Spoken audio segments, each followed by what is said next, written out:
Hello, everyone. Thank you for being with us. I am here with Andrew Carr from Fundamental Edge and Chris Bonatti and David Plon, who are part-time Fundamental Edge instructors, but full-time are deep in the trenches building the next generation of tools on finance AI. Today, we are here to talk about the world of investment prompting. I think there's a lot of bad information out there, certainly on Twitter and LinkedIn. There's some good information. And so what we'll attempt to do as a team is to bring our collective experience to this very important dimension of using AI in finance. We have a 63-page deck for you. So as kind of always we will share the screen.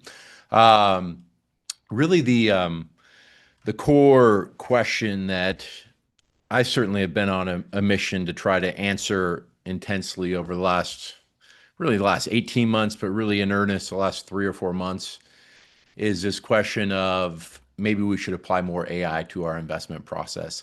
The sort of interesting part of that is the more I've thought about that question, the more complex it becomes, the more sort of exciting certain elements of it become, but the more complicated other elements of this question become. Certainly LLMs are much more complicated in many dimensions than a simple tool like Bloomberg or Excel. And so what we'll try to do today and in sort of all of our programs is work to demystify this for you. As I mentioned, I'm joined by David and Chris. I am not a technical person. I know not a lick of Python. I sort of randomly was at the cross section of machine learning and fundamental via a consulting engagement I did for a quant firm 7 years ago. So I've been thinking about the decomposition of fundamental investing and how to feed those outputs into machine learning structures and decomposing the investment process for a lot of the last 7 years. Sort of effectively what we do in Fundamental Edge is decompose investment process to teach that to fundamental analysts. So I sort of bring the workflow experience, and David and Chris. David is a former investor at Baupost and SlatePath and now an AI builder, and Chris is sort of a deep in the weeds AI scientist who is co-founder of one of the first finance LLMs. Together with Andrew on the team as well, we tried to create a sort of round out the experience to give you perspectives from all angles. Because the thing about AI and finance is really no experts. It's such a new field that all we can do is give you our best perspectives. We'll talk a little bit about a specific company today. Just a reminder that nothing is, purely for educational, informational purposes only. Nothing constitutes investment advice.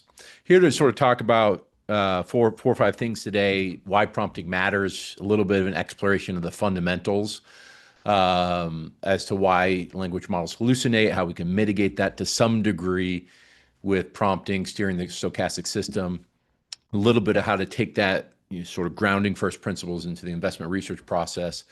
And then we'll talk, sort of get into the specific principles for prompting, and David will walk you through a guided prompt. There's probably very few former investment professionals who have spent as much of his time over the last 3, 4, 5 years constructing prompts as David. So he'll walk you through a prompt on HCA, which is a company that him and I both used to follow. And then Chris will bring her expertise to talk a little bit about LLM myth busting, some of the pitfalls of prompting. And then we'll hope to get this done in maybe a little over an hour, and then we'll have time for Q&A as well.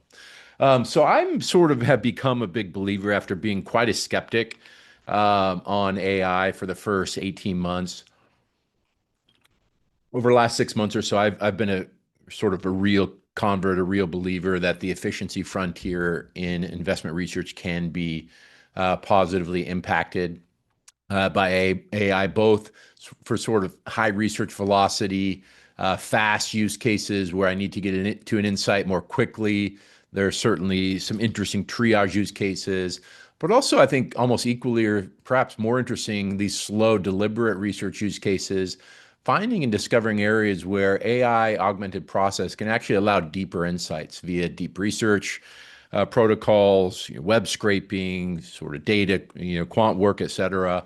And so, I sort of personally have seen enough to start to push the argument that these tools should be adopted. Now, your pace of adoption can vary, but these tools should be adopted at least to some degree in investment research, which is certainly not really what I believed for the first 18 months when 3.5 came out. I think sort of high level, we can sit and look at the research process and talk about the sort of structural ability to augment large chunks of our job. Now, there's all sorts of specifics and precision hurdles to hit. But if you think about a typical 60-hour research process, I do think that fundamentally there is an ability to take that down to roughly 20 hours over the course of the next 3, 4, 5, 6 years. Now, there's a question about quality and insights. There's certain areas like speaking with management and attending industry conferences that will be sort of very hard to structurally augment. But dimensions across idea generation, across idea diligence, and across idea maintenance, I sort of can see large areas that I think have a potential to be augmented. Now, that being said, sort of my experience in talking to a number of people, the cross section of AI and investment research, certainly AI and hedge fund world, is that we're probably, as an industry, less far along than outsiders might believe. If you look at areas like coding, if you look at areas like marketing copy, there are certain areas where AI has really fairly rapidly transformed the workflows. As I talk to most of our clients, analysts who are deploying these tools, most of them sort of take the under on how much impact these tools are having today. I think there's a couple fundamental reasons for that. One is just this simple dynamic of trust. We'll talk about hallucinations, but hallucinations are real. Retrieval issues are real. I drop in these 20 documents, ask a question to those documents. It doesn't find the issue. Why not? And so a number of use cases where people are trying certain things with LLMs, having poor outcomes, and then saying, hey, these tools aren't ready for game time, and poor native abilities with numbers and dates. In sort of my exploration of these tools, exploration of these ecosystem, what I've found is that some of the best use cases are actually non-obvious. Staring at a chatbot, the blank screen problem can be really difficult. And I sort of am a believer that the chatbot interface is not the end state of AI and finance, that ultimately will be more of an integrated user operating system. I think there is a fairly large cognitive load to adjust process. I know I've spent probably hundreds of hours over the last a few months tinkering and experimenting with these tools. Luckily for me, I don't have a day job of investing anymore, so I can do that. But the cognitive load to adjust your process is real. And general purpose models like a ChatGPT, Gemini 2.5, without data integration, in my opinion, have fairly limited use cases. There's certain use cases which we will outline a bit, but the really sort of opportunity unpacks when you start to think about a strategy around data integration, finance tune models that can start to address more and more of the investment use case. So we've seen really impressive progress with the models, but there's still many potholes that remain. These tools do very weird things, like they can't count the number of bees in blueberry. They're very easy to trick with my 6-finger hand that I ripped from someone off Twitter and asked how many fingers, and it's 5 fingers. And they're even bad with dates. I was sitting with my 11-year-old son watching the Bills-Ravens game last night, and he said, Dad, where's the next Super Bowl ad? And both Gemini and ChatGPT said the next Super Bowl is in New Orleans on February 9th, 2025. I'm like, well, that is 7 months ago. So that is not this next Super Bowl. And so these tools were built and designed as next token generators with language as a backbone, and have some sort of real potholes when it comes to use cases that are outside of that. Now, as you get to more critical finance-specific domain blind spots, there are all sorts of things that I probably certainly didn't realize when I started playing with these tools. Some of this came out of our session with Hudson Labs in our program, talking about issues with financial jargon and issues around guidance, the tokenization problems where effectively large language models are tokenizing language, putting language into chunks for efficiency use cases. Well, the problem with that is Not all numbers in most LLMs have their own token. So you start to multiply 931 by 931. It's not two tokens, it's four tokens, and you can have simple math problems. There's issue historically pulling out data tables and multi-document retrieval issues. And so there's a number of specific blind spots, both general, easily observable ones like the bees in a blueberry, six-finger hand, but also some real critical finance domain specific blind spots. These are issues that aren't very helpful for trust in our high stakes environment. I sort of have adopted the framework of Moravecs paradox, which was this counterintuitive observation that AI is really good at very complicated use cases, but some very simple use cases it tends to fall down. Simple things like asking what NVIDIA's market cap has done since GPT 3.5 was released. It just makes very simple, stupid errors like pulling wrong dates, the wrong share count, referencing some blog rather than doing the calculation natively in the app. But there's some things where I use it as an ideation partner or overlay a risk checklist or look at a tone inflection based on transcripts. And I'm like, holy crap, this is incredibly useful. And so sometimes you'll see people characterize LLMs as an intern in your pocket. And I sort of reject that hypothesis simply because the tasks that I would give an intern, LLMs can't do. The tasks that I would give sort of a, highly intellectually advanced thought partner of counter pitch or ideation partner tend to be the tasks that I'm seeing more effective use cases out. So there was a sort of letter that circulated from a PM that said the most effective ways to use AI are often non-obvious, and that sort of really makes sense to me. Some of the obvious use cases, like asking a simple question about market cap or asking Claude to build me a three-statement model and getting 50% accuracy, those use cases are not effective. Probably now certainly, and we can sort of debate ever. You're seeing this a little bit on the macro level with this MIT article that went out a lot. 95% of AI pilots are failing, and sort of spooked investors a little bit. And you sort of crack open that report, and what you saw is really strong adoption in basic, quick tasks. Write me an email.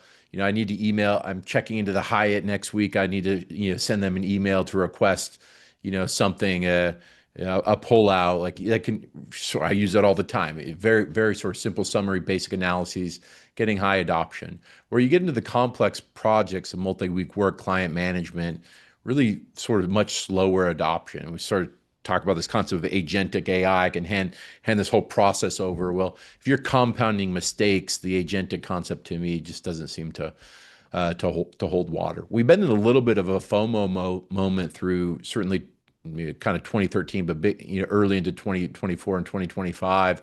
Sort of thought this meme was funny and instructive on Twitter as a who are we CEOs? What do we want AI? What do we want it to do? We don't know, but we want it now.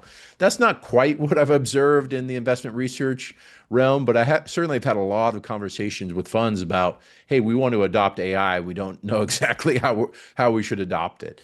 And so that's sort of the question that we've been helping sort of funds think through and thinking through ourselves. Sort of interestingly, on an aggregate level, this was a recent chart from Apollo. You're starting to see a rollover a bit in AI adoption. And so we put all this together and we sort of say, hey, adopting AI is probably more tricky and complicated than some people think. Probably if we go back to Moravecs paradox and the reality that these tools make some really simple mistakes. All of that said, despite well-vetted issues, we've been working very hard as a training firm to put ourselves at the intersection of AI and investment research. So we have lots of conversations in this regard, and sort of illustrative quotes from our conversation. But almost weekly, we're hearing things like AI has more than doubled my productivity in idea generation, or we now view our AI process as a competitive advantage, or AI has been so helpful that we pause our search for a new analyst. And so certain funds are getting over this hump of these issues, these deterministic errors, and finding ways to really implement these systems to great effect. One sort of framework I believe is this sort of common explanation of AI that it makes dumb people dumber and smart people smarter. Sort of thought about that in investment process, and I do think that holds that AI, that process is really important, that AI is not a replacement for process. In fact, if you have a bad investment process and you're using AI primarily to as a lazy replacement for grunt work, you're more likely to deal with some of these Moravecs paradox issues. You're trying to outsource issues where quantitative precision matters, or you're relying on AI slop, or you're looking for confirmation of trying to find a sycophant for bad ideas, and you have no context to accept or reject what's coming out of the system, or you too much reliance on the system, or you're bypassing true comprehension. You're not sort of thinking clearly about the biases and the hive mind dynamics of the training set. That can sort of make a bad process worse in a way. Now, I've talked to plenty of investors, and I've sort of identified use cases where I think AI can make a good process better. These tools are really a sentiment NLP engine in your pocket for language-based research, for qualitative research, for unstructured data. They're a power tool for unstructured data, like soft guidance and other elements that aren't easily put into a databases. It can really enhance pattern recognition with priors and case studies and idea buckets. It can help remove emotional decision making and cognitive biases, and can give you risk checklists at scale. So for good investors with a good process, this tool is I think really driving the quality of research forward. I sort of think through the five buckets of the areas that we would encourage investors to at least experiment. I think one is clearly the area of idea velocity. We talk about this concept of verification, but in idea generation, LLMs are such a great tool because there's no structural need for verification when you're just thinking about ideation. We're trying to form new hunches and new hypotheses. I'm trying to take 1,000 stocks and whittle it down to 100 potential interesting ideas, whittle it down to 10 potential ideas. Nothing that comes out of that process will be unverified sort of structurally by that process. But I can use these tools to do pattern recognition at scale, to increase the speed of idea disqualification and do more creative and effective idea generation. So that's, I think, a big area, certainly where generalist funds are finding a lot of use. I'd also point you to 60-minute tasks, which are the sort of tasks that we do in our day-to-day work that have to be done in less than 60 minutes. Things like, hey, a new regulatory report dropped, or a new legal issue, a new lawsuit dropped, or an activist short filed on my biggest long.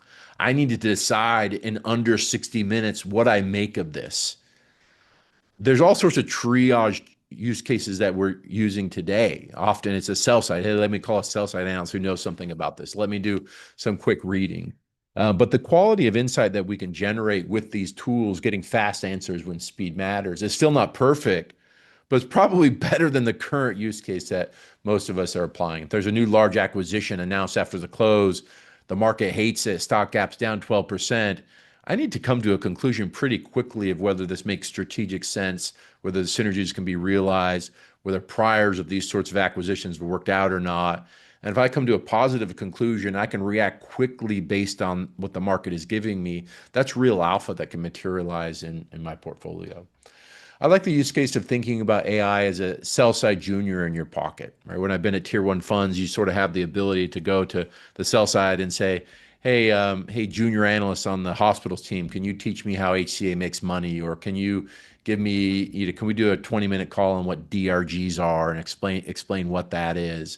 Now I have that sort of resource in my pocket. I can create these custom topical deep dives on areas that are important to thesis development. If I'm looking at the payment space, I can go get a really good primer on the regulatory landscape of payments. Risk case and due diligence is sort of a boring use case. It's not going to get you 20,000 likes on a tweet on Twitter. But listen, running a portfolio, preventing one or two big losses per year, trying to identify when a thesis goes off track, and thinking about avoiding thesis creep with systematizing a risk checklist, tail risk alert systems, thesis creep monitor, to me is a really powerful use case. And then alpha signal identification, both finding signals in unstructured data, doing sentiment analysis in your pocket, looking for obfuscation, tone inflection, data retrieval and digging capabilities, and data work and modeling Copilot. So these are the 5 buckets of now. It's a big part of what we're doing in this course, sort of showing showing based on our view of what we think the 5 buckets of things that we can apply these tools to today are. And again, it's not as straightforward as, hey, build me a thesis or build me a model.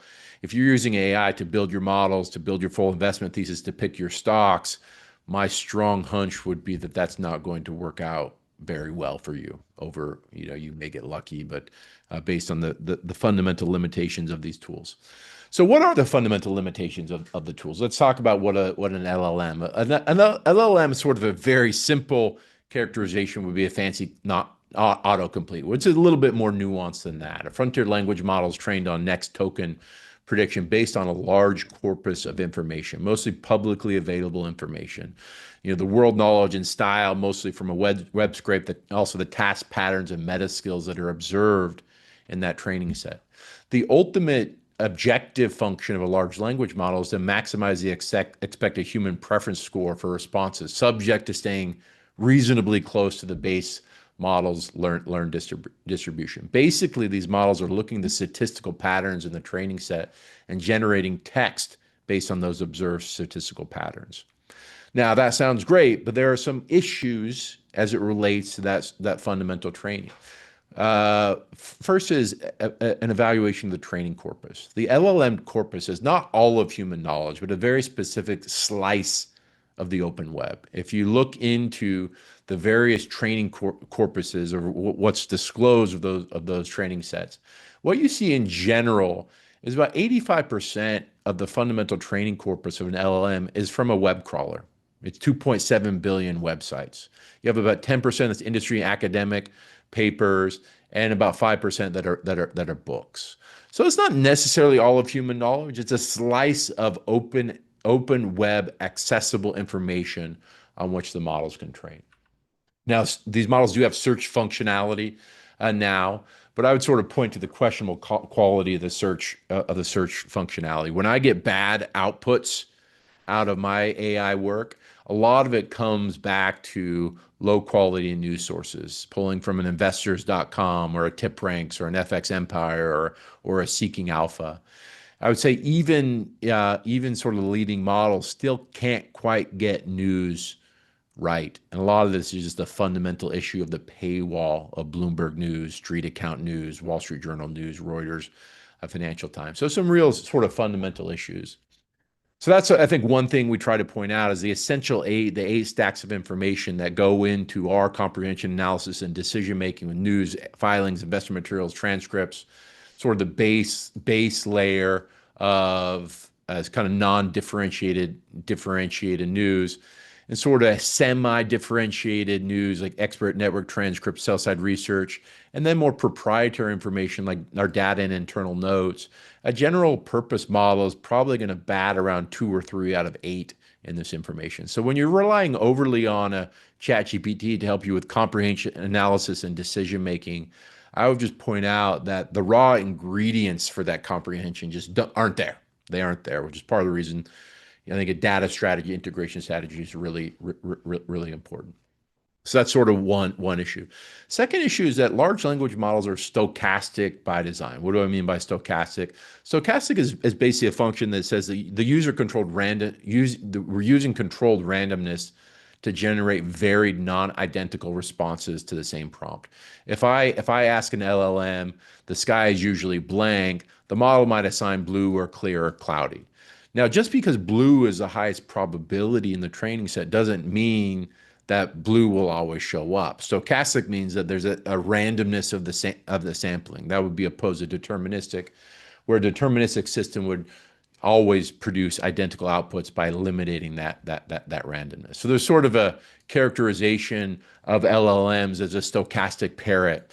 Do you talk? Yes, but I don't understand what I'm saying. You're just repeating these statistically observed patterns in the training set. Now that's great when we want to write a haiku or write a letter to a hotel requesting a certain accommodation. When we get into finance use cases, the stochastic nature can be a problem, right? Stochastic sampling in language creates more creative and varied text. When we have a situation like what was Tesla's gross margin last year, we don't want a stochastic distribution, right? There's one right answer. This is a binomial problem. And so this becomes sort of a fundamental gap in large language models, a fundamental gap in LLMs for finance, where the vast majority of our workflow is looking at source documents that have a combination of words and numbers, right? Where in many of those cases, there's a deterministic right answer when it comes to fundamental data. And so that, I think, fundamentally makes these tools a little bit less adoptable in finance. Certainly when I see people on Twitter saying that AI can do anything an investment professional can do, I just chuckle with how wrong that is. But also sort of hopefully gives us clear eyes in terms of how we can think about designing solutions around that. I think one is just thinking very carefully about the use case deployment. Sometimes I want a stochastic, really creative system. If I'm doing a counter pitch or a potential risk case or different, bull-based bear, I'd love that sort of stochastic brilliance, that really creative thinking outside of the box. I never quite know what rabbit hole the model is going to go down. There's certain use cases where that is sort of preferable versus a bland deterministic answer. So I think that's one. Just be careful and thoughtful about where you use a general purpose model versus a fine-tuned model.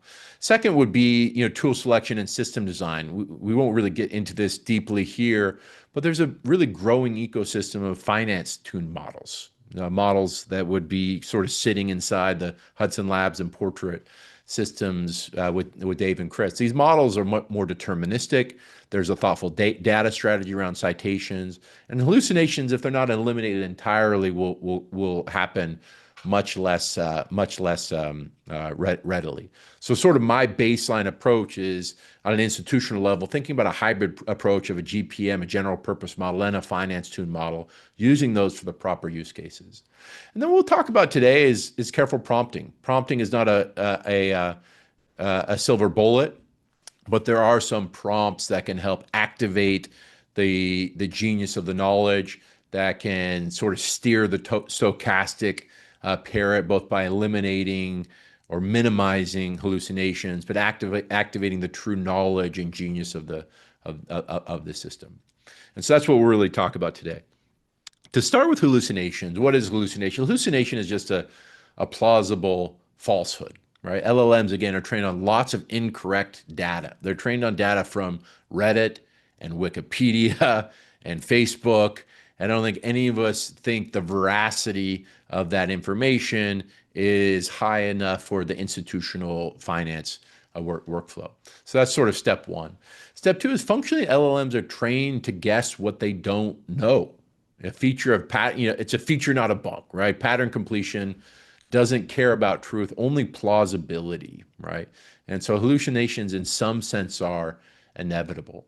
There was a paper out from OpenAI just this last week on why language models hallucinate that I thought was really insightful and instructive. And it really talked about two issues. It talked about the data problem. The distribution of language comes from this corpus of training examples, which inevitably contains errors and half-truths. So I wonder, as AI slop invades the internet, does that issue become worse, not better? The second would be this issue of post-training optimization. The fact that language models are primarily evaluated using exams that penalize uncertainty. This report talked about the various evaluations that ultimately LLMs are trained on that constitute a binary grading system, right? So effectively what you have is a socio-technical problem in the training process where these models are trained to guess if they don't know the right answer, because that's how they do the best on evaluations, right? And you see these new models sort of trot out these, hey, we did great on this evaluation. Well, that's great in sample, right? Out of sample, does that model hold? And so I think that's sort of the two issues that fundamentally, as I think about it, lead to hallucinations. So how do we mitigate that? I think one, again, is picking the right tool for the right task, Any model that generalizes beyond its training data is more likely to hallucinate or suffer model collapse. We can ground the model in high quality sources. Notebook LM, which has a very strong retrieval system, I think has been a very popular tool for investment research because I can upload all the documents into that system with no hallucinations or minimal hallucinations. The other thing we can do is we could sort of train the models either via fine tuning, temperature, sort of systems that the Hudson Labs and Portrait and team do, or we can try to do that in a minimal way by prompting, sort of encouraging uncertainty, which is a big hole, it's sort of a structural hole in these models. So we can do that by tool design, tool selection, system design, the domain specific, pre-training and fine tuning, increasing the determinism, the model temperature, the other functions of the model. We can ground the model in high quality documents and create a citation and sourcing architecture. That's sort of beyond the scope of this conversation, but we're kind of going deeply into that in our program by interviewing various builders who are doing that for firms. What we can talk about today is this prompt overlay. Simply giving the model the ability to say, I don't know. And prompting can be a really helpful first line of defense against hallucinations. So for the simple meta prompting example, is you just drop in something like this, an anti-hallucination investment research prompt. If you want to use GPMs for high stakes use cases, appending an anti-hallucination provision to all of your prompts in your prompt library would be a use case that I found to be helpful. When we get into other principles of prompting, sort of steering the stochastic parrot and prompting, I sort of think about a good prompt serves as a key that unlocks specific combinations of knowledge and capabilities. It's less like asking Google a question. It's more like entering a prefix for a completion that you're aiming for. Sort of system design points that actually justify approaches to prompting, like role specification, that steers the model towards a training example where expertise was demonstrated. I sort of feel like a buffoon a little bit when I go into a context window and say, hey, you are an intelligent doctor, and can you help me diagnose this bug bite on my child's arm? So like, isn't this thing, isn't this AGI? Isn't this supposed to know that, if I show you a bug bite that you should pretend to be a doctor? Well, the reality is these models don't. It's not AGI, it's narrow AI. And that sort of prefix of the role specification steers this model, this lossy model, towards the training examples where that expertise was determined. So I think most of those, as sort of silly as you feel, saying, hey, you're a really good sports bettor who's going to win the game tonight. I actually don't know if that one works, and I didn't try it, and I wouldn't encourage that. But that role specification does matter. Dropping examples in a prompt, specifically when we get to very narrow use cases of investment research, right? If you ask GPT to do an earnings preview for a random company, the output's not going to be good, right? It's going to be very bad. Why? Because there's not great institutional quality examples of what an earnings preview looks like in the training set. It just doesn't exist. So if I can put examples from in a few shot prompt, hey, here are 3 or 4 examples of a high quality earnings prompt, right? Or earnings preview. Can you create something similar for this next company? That creates new connections that sort of activates the in-context learning abilities of these models to look at those examples and train based on what you presented. And the constraints, telling the model what to do, what not to do, sort of guiding that stochastic pair. So prompting matters because it's a set of instructions, contexts, and questions that provide provided to an LLM to elicit a specific response. It activates the train capabilities of the model. So think about it as a key that unlocks the internalized statistical patterns of 10 trillion tokens. It sort of finds the right rabbit holes to go down to find. It sort of serves as a prefix to activate the parametric memory, model memory. It provides that first line of defense against hallucinations. It allows the model an out to be able to say, I don't know, right? It can emphasize source quality for high stakes use cases. Hey, prioritize filings of transcripts, anything from the company website versus a no shade to Seeking Alpha or Motley Fool, but those aren't necessarily primary sources that I want embedded in my investment research. And a good prompt activates in context training with the examples, to show, hey, this is what a good earnings preview, particularly if the tasks don't exist in the model memory or in the web functionality, web search functionality. So those are sort of three buckets. And so a key point that I didn't really fully appreciate, but Chris and David sort of continuously point out, is that there's a diminishing return to complexity in prompting. I sort of had GPT create this little, based on some language that I put into it, this diminishing return curve. But effectively, the way we were thinking about it is there's this sweet spot of prompt completion. Sometimes I'll see on Twitter 6-page, 10-page, 12-page prompts. The reality is that the intention mechanism in a transformer begins to degrade after beyond a certain token count. It's harder for that decoder to attend equally with concentration across a large corpus of information. So the principles, sort of as an instructor team, we believe is that the key principles of prompting are pretty simple. And it's probably easier to hit the sweet spot of writing effective prompts than you think. Perfection isn't necessary here, right? There's sort of a sweet spot where you're developing a clear objective, minimal constraints, and examples of helpful. They get you sort of, all of the way there and then some. If you try too hard, sometimes that can lead to diminishing returns. Chris or Dave, would you have anything to add in that point? No, I think that's pretty spot on. I All think you right. nailed it. So what do we have? What do we have when we're interacting with an LLM? We have this context window that looks very benign, right? It's sort of pretty crazy that you can seemingly have a conversation with something that almost feels like a sentient being. This is a very strange technology in the sense that I don't know if there are any instances of anyone falling in love with Microsoft Excel or Bloomberg.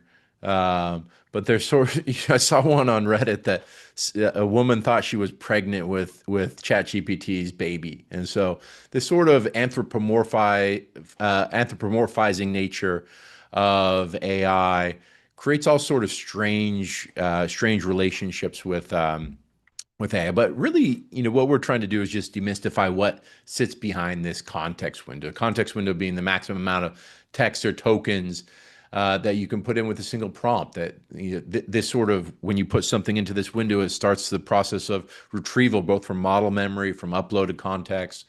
We'll talk about concepts like retrieval, augmented generation, and in context learning, which for today we're just sort of activating the antenna. We won't get deep into those concepts. I'd say a few things that we feel that should be known, or at least have some sort of general understanding of, before you start interacting with a context window, certainly in a high stakes environment. It's just the fundamentals of the LLM training process. A few things we pointed out today, like what sits in the training corpus, how the pre-training, post-training, and fine-tuning process works.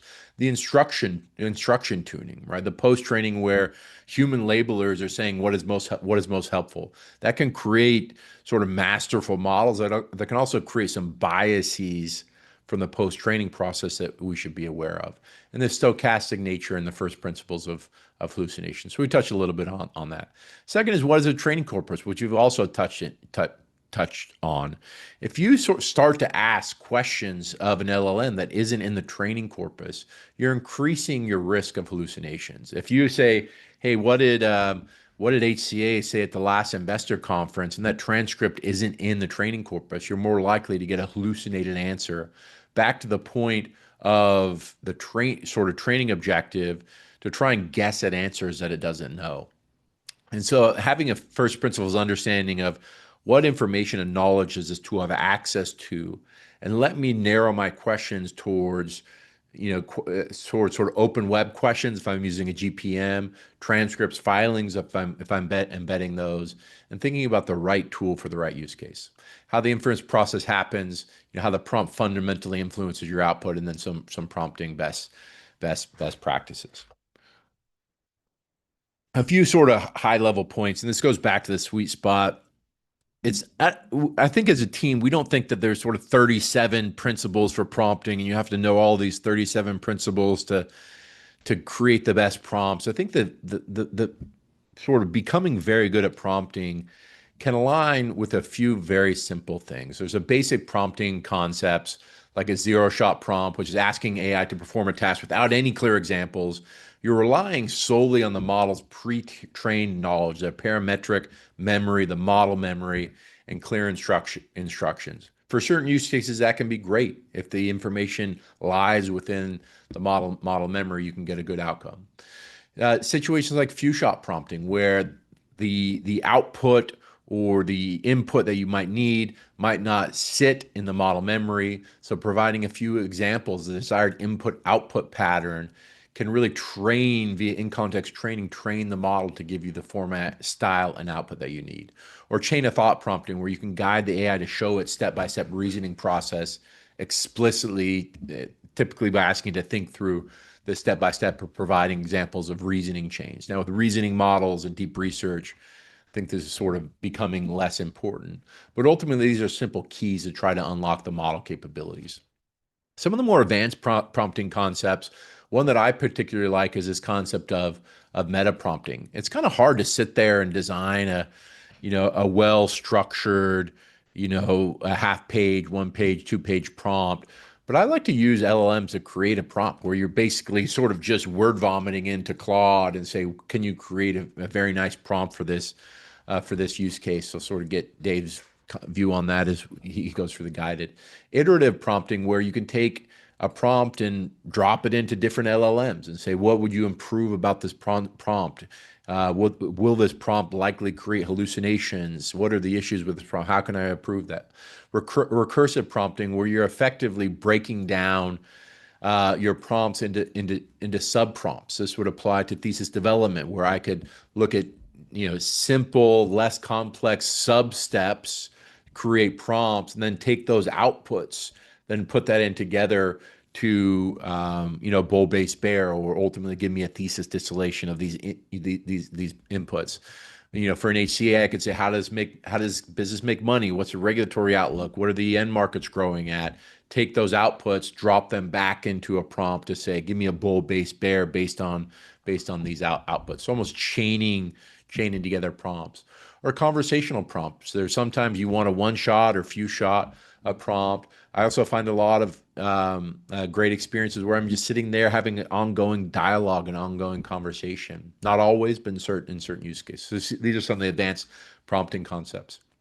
I think by the day there are more acronyms coming out for prompting than I could fit on this page. There's RACE, which is role, action, context, expectations. There's all sorts of prompt frameworks out there that will give you a structured approach to think about, okay, I want to talk about my task, my action, my goal, the point, the reason, the example prompt. I would say the commonalities in general of all these prompt structures sort of distill down to the clear definition of role, which makes sense based on the model training, accessing model memory, the explicit action specification. I think being very specific, not vague, obviously is more likely to access the right part of model memory. Expecting the outcomes, sort of structuring the decomposition of the task of what you expect, and guidance on the output structure. Do you want this in bullet points? Do you want this in a paragraph form?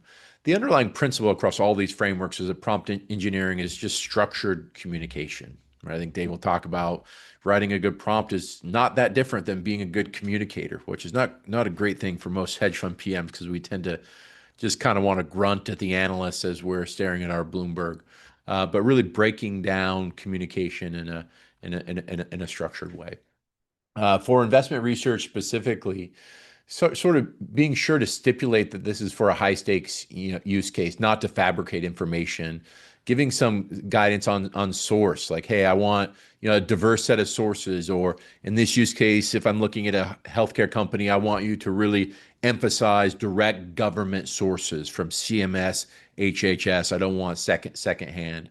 And recency considerations. We won't get deeply into this, but models have a model cutoff. It's part of the reason that They don't know that the next Super Bowl is not February 2025 because the model cutoff for GPT-5 was September 30th, 2024. So it's not native in the training corpus that the Super Bowl, the next Super Bowl is in 2026, not 2025. So you get all sorts of blips around dates and recency considerations. So with that, I'd say sort of the last step of advanced investment research workflows, and we're doing a lot of work on this, is really thinking about what your specific investment process looks like. As we teach it in Fundamental Edge, we decompose investment process down to 12 buckets, from starting with what's the trigger of why stocks move to pitching with sort of all the steps in between. And each one of these workflows, what we've been doing is we've been going to each one of these workflows and decomposing these into this discrete subtasks. It's not, hey, go do earnings season. It's what are the 12 subtasks within earnings season? And how do we start to think about augmenting and overlaying AI to those use cases with really an experimentation mindset, not a right answers or wrong answers. I think there's some that sort of are more obvious use cases like prepping for a management team, some that are less obvious use cases like updating all of my models. But sort of then thinking about which of these workflows can be augmented or not. In each of those workflows, going down and creating a first step of what is the instruction manual I would give to a human analyst doing this subtask, right? If I'm doing a setup and positioning analysis, what is a summary? What's a step-by-step process? Why do we do this? What's an overview of the process? And what are the inputs that are required? So this sort of lives in the spirit of clear, structured, decomposed framing of a workflow. We're doing that across 150 workflows. Now, with a meta prompting approach, I can take that workflow document and I can turn it into a prompt pretty easily. And then I can drop that prompt into a model, right? Now, I can even take it a step further. I can build the engineering around, if you're sort of building this in-house, build the engineering around to make this a one-button workflow, where across my ticker set, I could do a setup and positioning analysis by pressing a button and getting an output. We haven't sort of gone that far yet, but we're on the path towards experimentation in that sense. So our strong belief is that a strong precursor to applied prompt analysis is research planning, right? We've talked about a few of the fundamental principles, but the sort of full stack approach to using prompts, to me, is not a good use case. If I were to say, is HCA a long or a short, or build me a thesis on HCA, particularly into a general purpose model, almost definitionally, the right information isn't going to be in the training corpus, and the right input-output relationship also isn't going to be in the training process to give me something that's really usable at all. For most investment research use cases, GPMs have fundamental limitations around those two. So to manage around this limitation, and sort of I think this is aligned with best investment research practices anyways, we're encouraging people to think about a research planning approach, right? If my PM were to ask me, is HC a good long or a short, I want to break that down into 10 or 12 different questions, right? Does the management team on the right track? Are the end markets strong and improving? Is the competitive environment stable, improving, worsening? How does the business make money? What's the capital deployment plan? And as I go through the thesis development process, I'm doing work on these 10, 12, 15 different questions.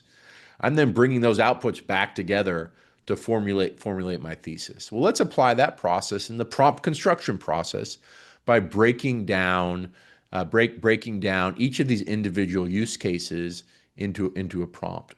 This also starts to mitigate many of the issues that we talked about earlier, because I can choose specific subtasks that the model has access to the data, where there's less likely to be a hallucination, where I can upload the documentation that's needed to answer that question. And so rather than agentic workflows, rather than putting investors out of business, we would sort of, my strong experience so far is decomposing, cracking open the thesis development process, figuring out which of these 15 workflows can be augmented, and importantly, which can't, because many can't. I mean, probably at the point of maybe 10, 15, 20%, depending on your mandate, can be mandated, but trying to go too far too fast to me is probably a counterproductive counterproductive use case. So with that, I will hand it over to David, who will walk us through a guided prompt on HCA that sort of speaks to that process decomposition approach. Awesome. Thanks, Brett. Excited to kind of walk through this example with HCA. And I guess before we get into that, just repeating much of what Brett has said. At the end of the day, what a prompt is doing is ultimately extracting out a capability or set of knowledge from a model. And the path to doing that is just clear communication. And the more specific you can be, the more you constrain the range of probabilities the model is going to put on the next token. And so while it can be dangerous to anthropomorphize with these models, it's actually like a useful exercise when writing prompts. So if we go to the next slide. So Brett went through a few different templates, and there's lots of fun acronyms out there. And what's interesting is this is a really timely webinar and interesting time to be thinking about prompting, because if we were to do this a year ago, there was a lot of, I guess, when people referred to prompt engineering, it really was figuring out ways to kind of hack the weights of the model with different types of syntax and markdown and XML tags and tricks of starting fake conversations. And a lot of that was just getting reliability of these models to kind of do what you wanted them to do. Today, like, the models are generally smart enough whereby the usefulness of the output is more or less a function of your ability to, one, understand what the model can and can't do, but two, like, clearly communicate all the relevant context to the model. And so when I write prompts at Portrait, and this is kind of how I train anyone who joins the team, is basically to kind of put themselves in the mindset of, like, being a really good manager, writing a well-structured email to an employee who is overseas and it needs to have all the context in the email to be able to do the task. And it's their first day of work. So it's not an easy thing to do. And as Brett mentioned, a nice hack here sometimes is to actually have an LLM help write the prompt. But I actually find if you do it iteratively, and that's what we're going to walk through in a moment, it can be a really useful way to kind of think about constructing a clear set of communication. The template here is one of many that you can use. I think the punchline, though, is you want to be clear on the task, the context of why the task and who's going to be reading it, any constraints, and what the output should look like. I think ultimately, if you capture those things, you're doing a good job. So if we go to the next slide, what I thought would be an interesting kind of applied case to this is, let's take a question that seems very easy on the surface, but if anyone has ever covered healthcare services, know it's actually reasonably complex, of, like, how does a company make money? And I figured we could start with a very, very basic prompt, evaluate the output, and kind of add a little more complexity to see it's called an ablation, essentially, of what happens when you add some of these principles to a challenging question. The reason why this is an important question, particularly for HCA is the largest hospital chain in the US. And it is, on one hand, a very simple business model. Like, you go to the hospital, if you stay overnight or get services or consume things, you pay for it, or a payer pays for it, I should say. But it's really complex, and it's important to, like, not just have a surface level understanding of that, but have a real deep understanding of it, particularly during times of volatility. Like, when I was covering HCA when COVID happened, like, quite clearly, like, when you have shocks like that, you want to have a really strong understanding of what impact that does to your financial model. And the only way you could do that is if you have a really deep and intuitive understanding of the various levers that are going to drive how HCA makes money in this case. So what we're going to do is just kind of go prompt by prompt here. And I actually, despite everything I just said about having all the structure with the prompts, best thing to do to start is honestly just ask it in the simplest, dumbest way possible. There's a few benefits to this. The first is, like, you kind of, it's a great litmus test to figure out just where's the model starting from. And particularly, like, as you kind of incorporate AI into the research process, the one thing I can't emphasize enough is this is not a stable technology. This is an evolving technology. And so as a result, like, it's helpful to have a few things you can do to kind of just test how generally smart and useful the models are over time.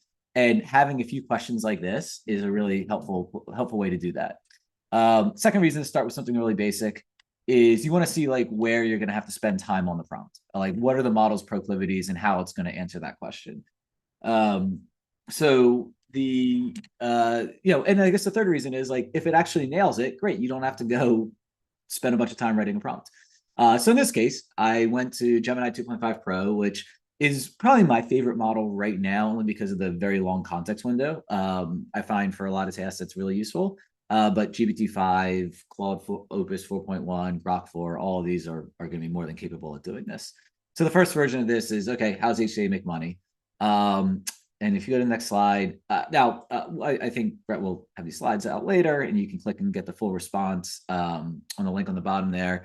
But the punchline is, like, it actually wasn't bad. Like, if I was trying to explain to my, like, a little cousin, like, how HCA makes money, this is probably like a decent way to frame it. It's factually correct, and it gives like a very good high level understanding. And I learned a few things, like, if I didn't know anything about HCA. But like, this is wholly insufficient for, I think of this question, why I'd want to know it, for two reasons. One is I'm going to need to be able to explain it to a portfolio manager if I'm pitching HCA. And two is I need to be able to build a financial model and have an understanding of how I should be driving that model, what the key drivers should be, and what assumptions and sensitivities matter. And this doesn't touch any of that. Right. So clearly we're going to need to do some more work here. And I think one thing that's interesting here is I said, how's HCA make money? That's actually a pretty vague question, right? Like, that you can define money as making money as like P&L, or you can define it as revenue. I want to break this down into revenue because that's complex enough for this business. And you can, by the end of this answer, it started drifting into HCA's operational efficiencies, which are very true and a big part of why it's a great business. But that's not really what I'm going for. So, okay, we're going to need to add some more context here. And so if we go to the next slide, version 2 of this prompt, is I'm going to actually ask it the same exact question, but now I'm just going to load in source material. The first question, I didn't load in anything, and so just did some web searching, and also used its knowledge generally. But now I've loaded in into the context the latest 10K in years worth of earnings calls, and I just ran it again. And what's interesting is it gave me more details, but with nothing else, it just kind of read like a summary of the 10K, which is not unhelpful, but it's not really getting me a good deep understanding. Like, if the goal is to like go through the source material to kind of learn the answer to this question, like, I'll just read the 10K. In this case, I want to go a little bit deeper, and I don't know how to build my model yet. This is kind of where starting to add structure to the prompt really can be super helpful. So if we go to the next slide, I'm going to just add a very 2 slides back. Sorry, there we go. I'm just going to add a very simple piece of context here, or structure to the prompt, which is this idea of like communicating the role or why I'm asking this, or who I am, or the audience is. And this in particular is like, I'm explaining who the audience is, and I'm giving a little bit of guidance of like how I want the output written. Like, there are certain, one thing language models I've gotten good at is like understanding kind of well discussed concepts. Like, saying the term first principles is actually a useful way to kind of elicit from these models and understanding like, oh, okay, this person wants me to go to the basics. So that's all I added here. And I'm still, for the rest of these are continue to be on Gemini 2.5 Pro. And all the context, the 10K, the transcript, and everything is loaded in. So you can just read on the right here. Like, this is actually closer to, like, to use Brett's analogy of having a junior sell side analyst in my pocket. Like, this is closer to what I would have if I was doing a call with like the healthcare analyst at Goldman and said, okay, like, I don't know anything about HCA. Just take me through the path of $1 or a customer and $1 through the business. Like, this is actually closer to what I would be looking for. Like, okay, great. A patient needs medical care. The payer determines the real price and so forth. And interestingly, you saw in the prompt, like, I didn't say to go step by step, but it was by giving it enough even just a little bit of context of like who I want this for, and where I'm coming from, and also like the idea of going from first principles, it intuitively, like in its knowledge, like understood, okay, I should maybe go like kind of step by step in explaining this. So this is great. However, because I know HCA very well, I like to joke at my old job was basically to buy HCA whenever it was down. I basically like I know it's missing things. And so for instance, like an important aspect to the Medicare revenue for HCA is this concept called DRGs. And it doesn't talk at all about Medicaid supplements, which are very topical right now after the one big bill, one big beautiful bill, excuse me.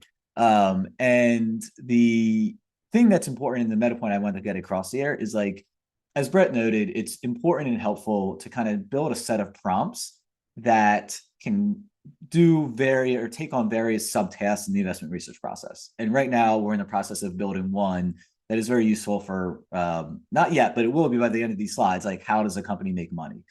But like when you're developing this, like you should think of this as R&D time where you already know what the answer is. And what you're doing is trying to get a model to approximate like what you think high quality is. And ideally, you're doing this over multiple companies at once. In this case, like if I didn't know anything about HCA, I would have read this and be like, okay, great, I now understand it. And the reality is if that's all I did, and then something comes, and then one big beautiful bill comes out, I have no idea how important Medicaid supplements are to HCA. It turns out they matter a lot, and to any hospital. And therefore, like I'm going to be at a big disadvantage as an analyst. So long way of saying like it's helpful when you're building a prompt like this to try it on something you know what the output is.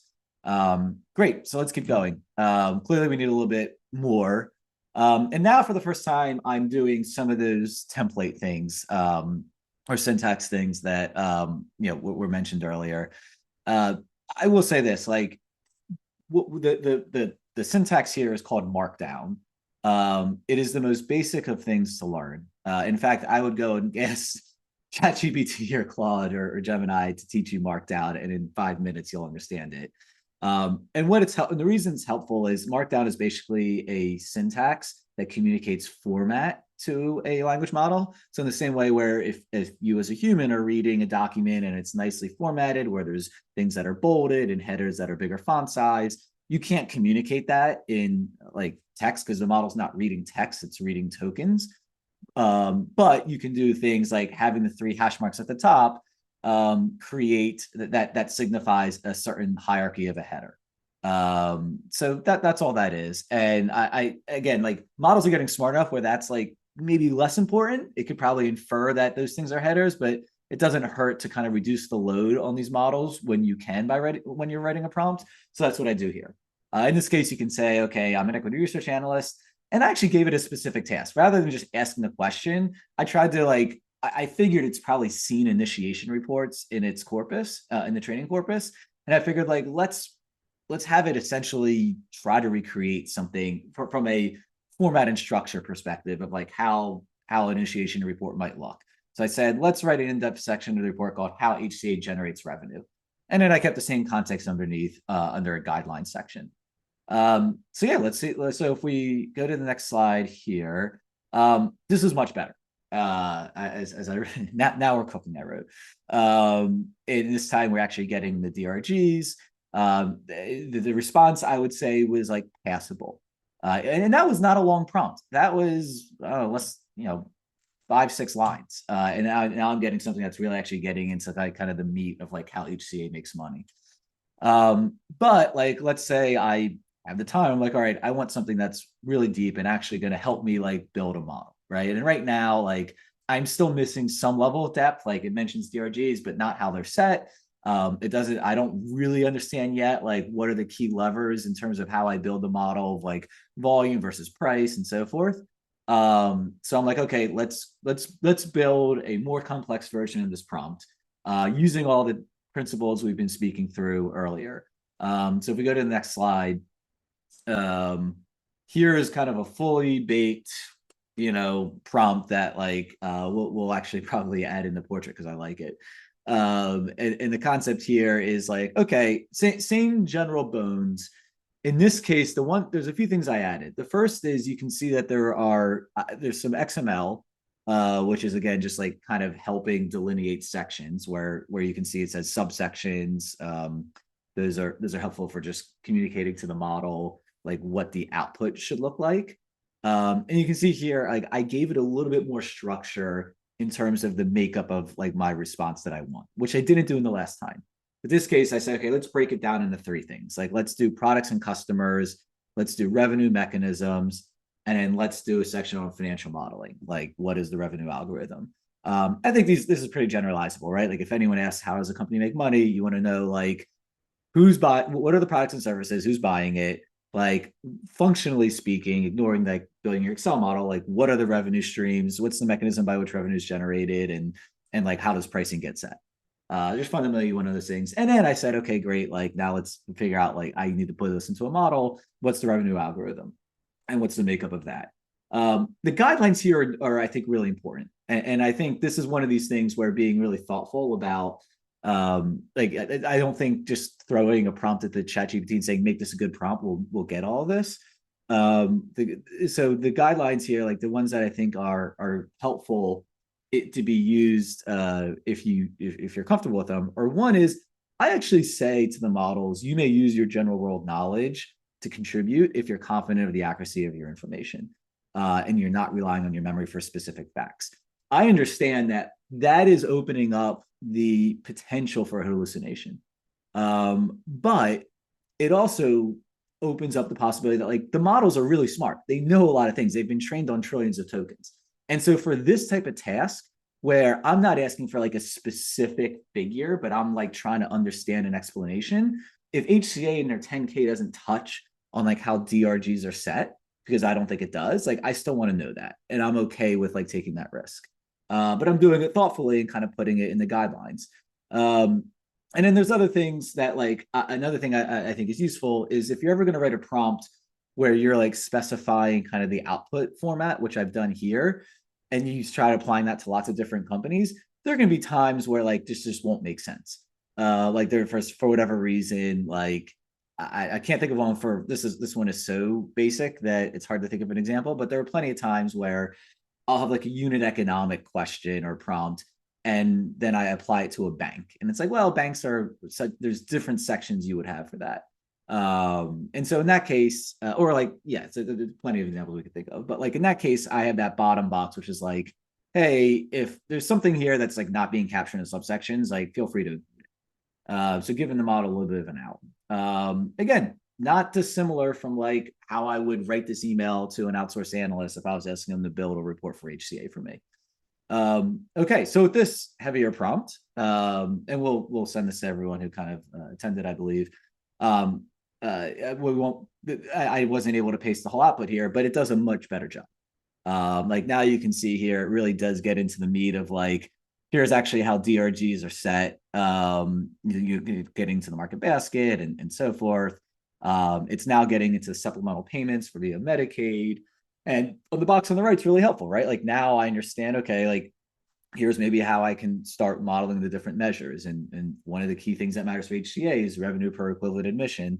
And this is actually a pretty good overview of like the drivers of that metric as I kind of would be building out the revenue part of my model. And so, yeah, I guess that is, I don't know if I have a slide after this or not. But yeah, oh yeah, I do have a couple slides after this, of course, where I work. So the one thing I'll kind of leave you with is like, look, there is a lot you can do with general purpose models. I mean, just using Gemini 2.5 Pro, which I think everyone has access to, or you pay $20 a month, we can get like a pretty good and useful output. And if you're a professional investor, there's no reason not to be using some of this stuff.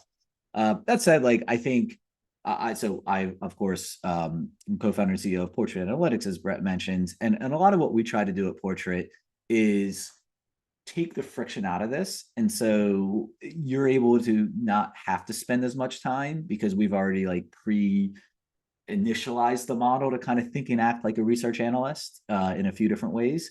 And so like for instance, using this prompt right here, walking through the mechanics of how HCA's revenue is determined, just a very short kind of phrase. If you go to the next slide, like this is a screenshot from when I ran this yesterday or the day before.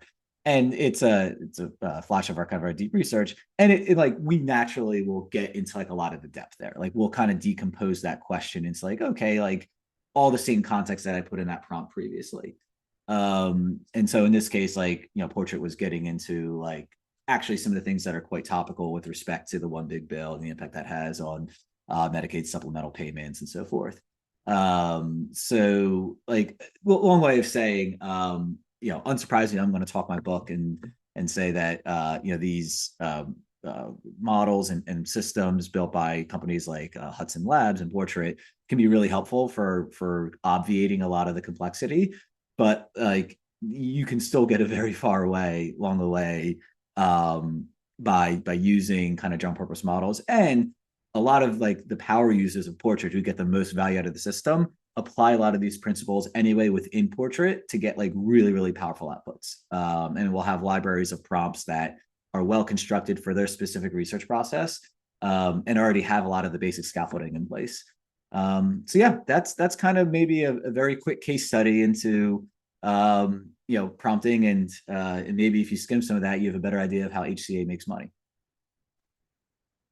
I would just sort of point out to, you know, I also covered HCA for a decade, and this seems pretty banal to maybe most people to be able to apply a use case like this. But if you're in the seat trying to figure out Medicaid supplementals, or if it's Hicks exchange volume, like there are just so many, certainly in regulated industries, there are just so many complex little things like this that can build up to being a really powerful stack of workflows, that you know, obviously I'm not in the seat anymore, but you could really see how your day-to-day could be materially changed, sort of getting to the right answer quickly. And I always sort of point out to people, like, it doesn't mean that if you have a manual process that works, that you have to eliminate that manual process. You can run that manual process side by side with this sort of augmented process as well. It can be an extra layer of information gathering for critical questions like this. How, David, would you, like, you know, maybe going back to 2020, like how would you have changed your investment process on HCA with this tool relative to how you would deal with a, say, call it like a COVID, you know, COVID distorted the DRGs a lot. I mean, I think there was sort of excess payment for the Medicare DRG and COVID, which was ultimately a key part of the investment case, up and then down. How would you integrate something like this? Yeah, I mean, so two things. One is while getting up to speed on HCA. So I guess when I actually was covering HCA, like I already knew it going into COVID, right? So, but in any case, whether it's during COVID or pre-COVID, I would 100% use a prompt like this. Now, what I actually did was I spent a lot of time reading like the filings. I had a couple expert calls to kind of get into this, but there's nothing in that output from Gemini that like wasn't covered in the expert call. So essentially, or other way around. So I think I would have gotten up to speed much quicker to begin with. The more interesting question is, okay, COVID's happening. We're going through all these crazy situations. And this is kind of how I use like LLMs today in my own kind of just processes in general, is I use it as a thought partner. And I say, okay, great. Like I need, so in the case of like COVID in the middle of it, like the thing I was really focused on was just the operating leverage within the hospitals. Like if elective surgeries are going to get demolished and all these weird things happen to DRGs, like what actually happens to the bottom line of these businesses, because HCA is a fairly levered business. And what I would do was I was doing a lot of scenario analyses and trying to speak with experts and understand like the nature and some of the details of the cost structure and what's variable versus fixed. But I 100% would just have a few prompts that like dive into like the unit economics of like, okay, like let me help me understand like of the various cost pieces, just like industry knowledge, like what of this is fixed versus variable? Like how hard is it to bring down contract nursing rates, or how easy or hard is that to flex, or how difficult is it to get prices off GPO and medical equipment purchasing? Like there's just a lot of like baseline knowledge that either lives in these model weights or lives somewhere in the entire corpus of HCA, which has been public for like 30 years. And what I ended up doing during that time was I did all these historical case studies of like, okay, like what happened to HCA through the financial crisis, and what happened to HCA when Obamacare first happened, and like through these shocks. And it was through kind of doing that work that I got more conviction in their ability to weather COVID. But like that process took me like 2 weeks to do that retrospective. That would have taken me today an hour, right? Yeah. Like I'd be able to very quickly be like, okay, great. Here's the analyses I want to do. I would build like a template of like, here's the case study I want you to do. Go look at HCA's cost structure through through like all these other shocks, and like now generalize into this. And again, like I'm not going to just take the output and pitch Seth Klarman, but like I'm definitely going to like use it as a thought partner, or I would take my analysis, put it into the model and say, great, like what am I missing here? So I Well, think then those you are could some of the go, ways. after an hour, go set up a call with the company, talk to Totally. Now I other can public peers, talk to 6 private hospital peers, talk to a couple sell-siders, and just go like effectively verify. Yeah, and I think like, and it would make me more targeted, right? Like one of the things I remember learning was like like so much matter, so much of this all comes down to like how much rate you can negotiate with the commercial payers, and like how much like of when these hospitals or providers are facing pressure, like to some extent they can't move Medicare or Medicaid, so they try to jack up rates to commercial and payers like United. So I would have much quicker been like, oh, I need to go figure out Yeah, how much leverage they're going to have. Let's go talk to formers from Blue Cross Blue Shield or United, and I would have been much faster to kind of like focus my time, which like only happened after a couple of weeks of research to figure out that was the thing that was going to matter. But and in a volatile period like COVID, like a couple of weeks is a huge amount of time. 100%. Yeah, no, I think I couldn't agree more with that. Yeah, this is the sort of stuff that's like exactly why like we're I couldn't agree more with that. That's such a great use case. Awesome. Well, thank you so much for that, David. Now we will have Chris go through a few of we've sort of collectively been talking about myth busting. Chris has sort of some great thoughts on some of the myths of LLMs out there, and we'll show her screen, and then after that we will go into Q&A. Awesome. That was fantastic, David. Can you now hear me and see my screen? Yes, yes. Perfect. There we go. So just briefly, because some of the things I'm going to say are possibly slightly controversial, if you've been consuming a lot of Twitter content about AI. So I'm going to very briefly establish a little bit of credibility. I previously worked as a data scientist at a corporate governance advisory firm focused on using NLP on securities filings. I used to teach Python to people trying to learn AI. My co-founder is much more sophisticated when it comes to building LLMs than I am. He's the author of Designing Large Language Model Applications, a really fantastic textbook on AI. He's made huge contributions to the open source community and built or been part of building some pretty massive AI models that are out there. All that to say that all of what I'm going to say is well researched and has gotten the vote of approval from Suhas. This isn't just another AI influencer on Twitter, and hopefully none of this is too surprising. So building on prompting. So one of the things that we see a lot coming up in prompts, and some prompts we're seeing in our internal systems here at Hudson Labs as well, are prompts that require the AI model to give you a recommendation as to whether or not you should buy or sell the stock.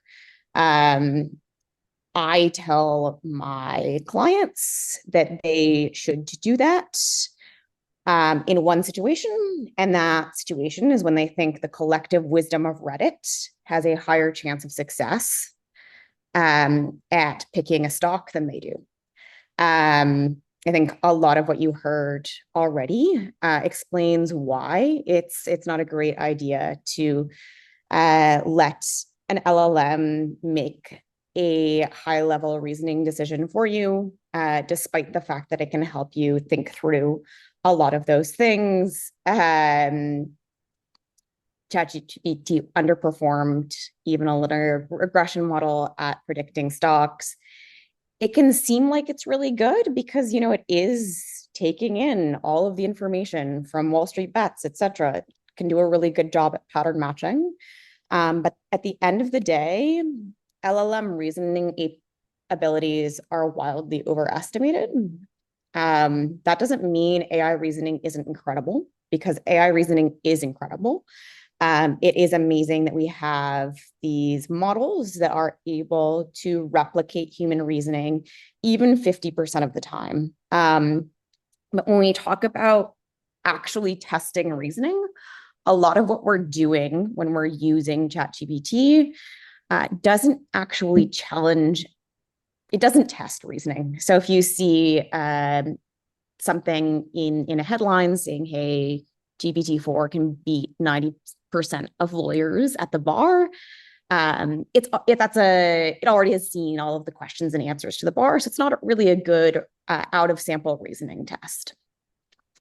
We have an 100 question test that we run against all LLMs to see how good they are at inference time and actually reasoning like a human being, doing true reasoning. An example of a reasoning question would be, given a street grid of Toronto with interchange names, give directions from point A to point B, forgive the Canadian reference.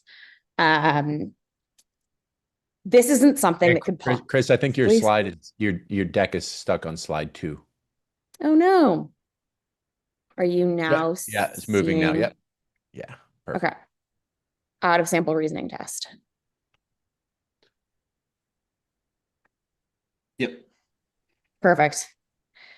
Okay, so this was the slide I was showing before. The accuracy of these different LLMs in an out of sample test. And when I show this slide to people, they're floored, depending or not.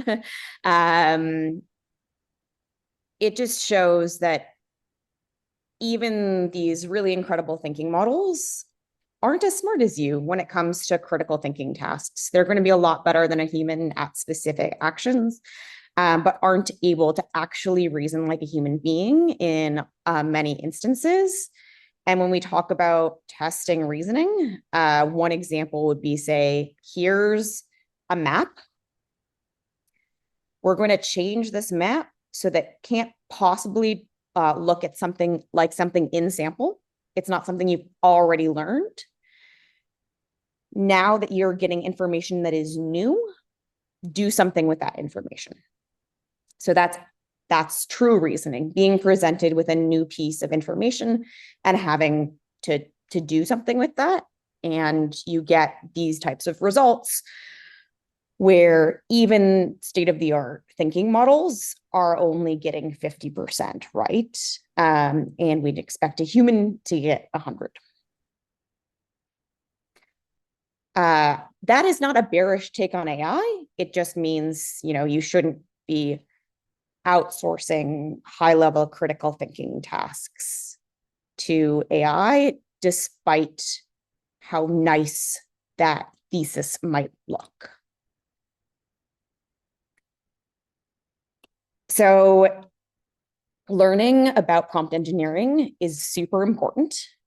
And everything you learned here and from David, you should absolutely learn. It will make your experience much, much better. But as Brett mentioned, there are risks to overprompting and getting more and more complex with your prompts won't necessarily make your results better.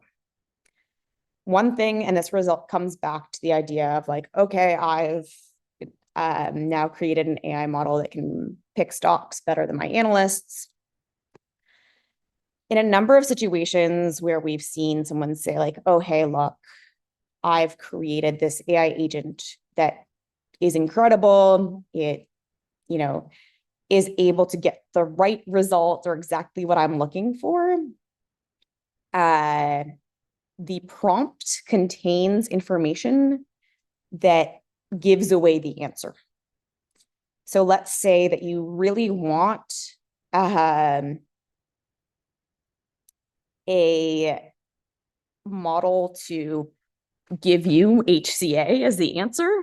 Maybe in the prompt, you've included so much information that the only matching company that could possibly exist is HCA. And it's just matching, doing database matching rather than actually doing reasoning. So one thing to just keep in mind as you're doing prompting is there are absolutely risks to overdoing it. Every time we at Hudson Labs change our system prompts, or nearly every time,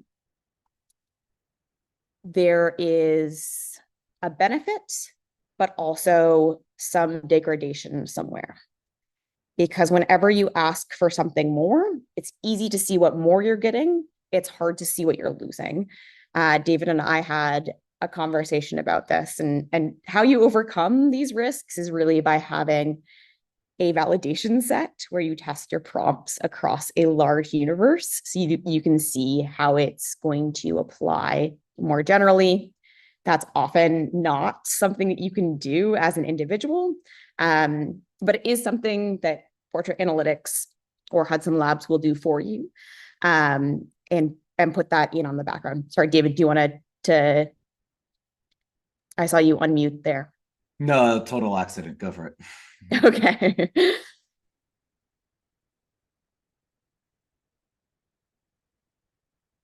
This is a myth that just seems to keep appearing on my Twitter feed, and apologies to Matt. I know he got roasted for this tweet by quite a few AI researchers. So what's actually happened is hallucinations are not a thing of the past. Hallucinations are just better. What does that mean? Models are better at giving information that looks highly plausible. So if you're getting numbers over time, those numbers will be smoothed and look very right. And in fact, often look more right than the actual correct numbers. So if you're just doing a plausibility check, often the incorrect numbers or the hallucinated information is going to look better or more real than the correct information. It's one reason that hallucination is perceived to be solved. Definitely not true. That said, there are absolutely ways that you can manage hallucinations by making sure that the model actually has access to the information it needs, good prompts, and using finance-specific or domain-specific AI will help you get close to zero. But if you're just using GPT-5 or any sort of generalist model out of the box, this is not a solved issue. So this is a bit of a tricky myth. Hopefully no one on this call is paying too much attention to these social posts, but there's been a few people saying, oh, hey, look, I've hacked XYZ prompt. And now that I've hacked the system prompt, all of a sudden, this model can communicate love. Just some being able to access AGI by hacking the system prompt. The prompt will do all of the things that Brett and David mentioned. It will situate the model in model memory. It will let it understand the context in which it should be operating, but it doesn't unlock latent capabilities that didn't exist before. Hopefully that makes sense. Just by telling, GPT-5, it's an expert doctor, isn't going to help. unless it has medical knowledge already in the training data.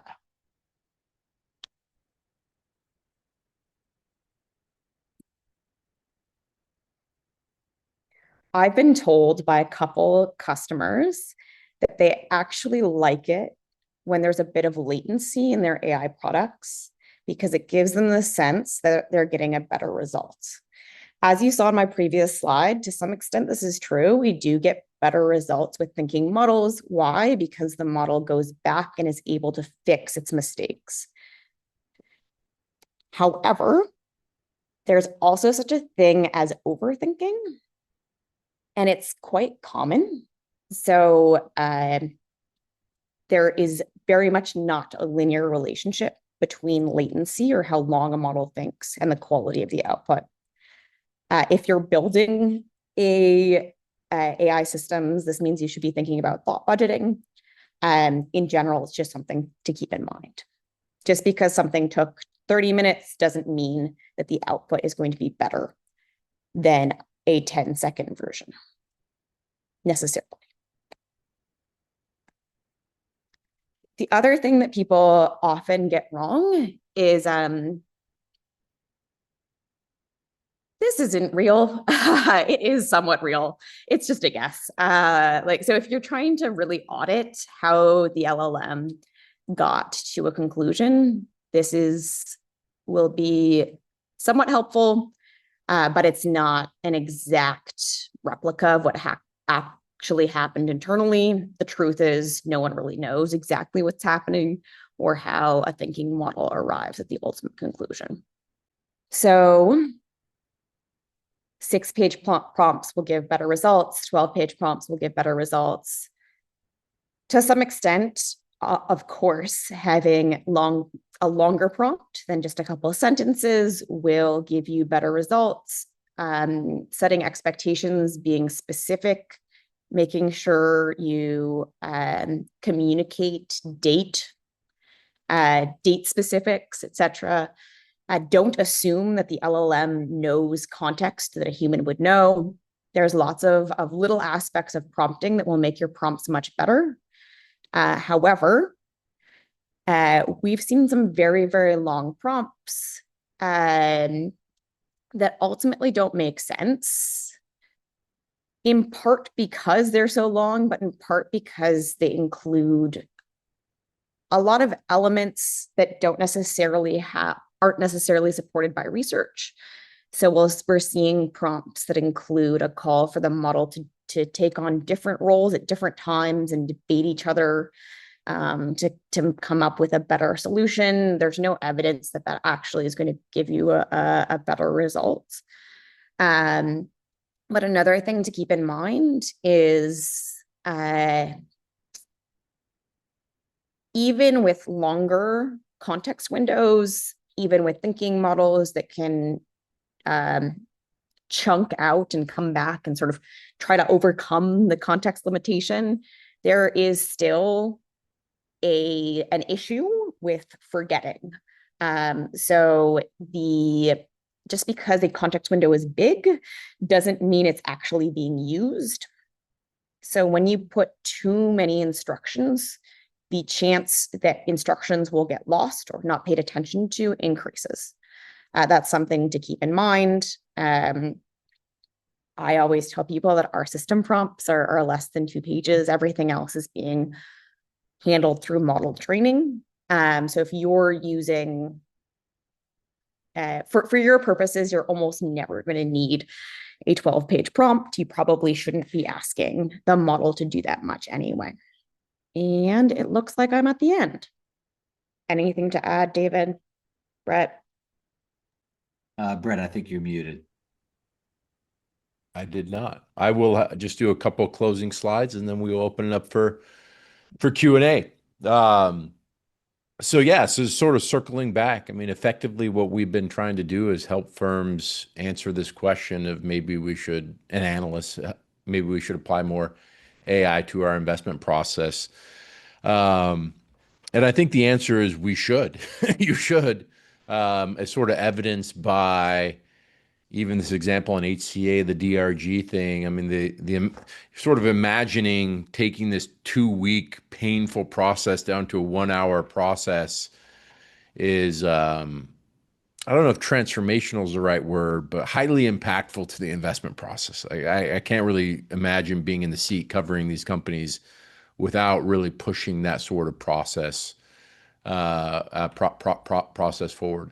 I think what we've also sort of believed is that, as sort of Excel, Microsoft Excel and Bloomberg require training, LLMs are certainly an order of magnitude more complicated than these tools. They're stochastic, non-deterministic. They're evolving at a very highly rapid rate, and they have these strange characteristics. And so David mentioned that it's not a stable technology, it's a evolving technology. And so I think that, it's and managing, the cognitive burden of learning how to use these tools while also being in the seat covering companies is not a non-trivial task. And so that's what we've tried to do as a partner to investors. Going to create this 6-month course where we'll have 1 month of weekly live instructional sessions Monday nights from, I think we'll probably go 5 to 7, 5 to 8 p.m. Eastern. After which we'll follow with 5-month-long call and response case studies. We'll assign a case study to the group, supported by 15 vendor trials, to use both the general purpose models, but also some of the finance tuned models, supplemented by 15 guest speakers, people who are deep in this ecosystem, building and have lived experience. And so we'll talk about, the future of investment research and first principles and prompting and system design, process deconstruction, crafting your AI workflows, identifying alpha signals, and then ultimately bringing it all together to implement your system. So it's really from a user's perspective, not from a builder's perspective, but from a user's perspective. And we'll sort of pepper that in with guest speakers who are sort of know all of this much more deeply than we do. People like Suhas, who is Chris's partner at Hudson Lab. People like Thomas Lee, who's the CEO of DeLupo, who's a partner to Claude Finance. People like Michael Watson, who is a former MD at Citadel and runs a engineering firm that's helping firms implement AI. People like Tarun Amasa, who is co-founder and CEO of Endex, which was effectively spun out of OpenAI. People like Nico Christie, who's the founder of Fundamental Research Labs, which built Shortcut AI, an Excel-based AI tool. So a number, people like Nan Liu, who's a director of AI at BlackRock Labs. So these have been really fun to record and provide, sort of a deep lattice work of experience beyond what you've heard from just Chris, David, and I. We'll talk about the 4 pillars of foundational understanding, tool selection, workflow decomposition, and process design, and do case studies on thesis development, tracking, modeling, Copilot, navigating earnings, and KPI inflection monitors. So that's really what we'll do. If you can learn more about that on our website at fundamentedge.com, and we'll, by virtue of having signed up for this Zoom, we'll send you an email of the deck and information on that program. With that is the pre-recorded program, and we're happy to take any questions that anyone has. Looks like we had a couple in the chat. First from Ed. Hello, Ed. Nice to see your name. Based on your experience, question for Brett and Dave. Based on your experience with the paid versions of these AI models, what would you say is the top strength of each GPT, Claude, Gemini, and Grok? Do you have any favorite workflows of using multiple models together, like feeding output from one model to another? Dave, you want to start on that? Yeah. I don't have a ton of hard and fast rules on this. I generally find, this is very, very rough, but I generally find ChatGPT 5 Thinking Mode or Pro to be the best researcher. I find Gemini to be the best, like, pure kind of analyst, like, thinker, surprisingly, maybe. And then Claude, when I write code, I'm a big user of Claude Code. I find its research isn't quite as strong, but it is it's good. It's a good writer. I think it's good at writing. And so if I want to like have it actually craft, sometimes I have it for craft prompts and things like that. I'll use it for that.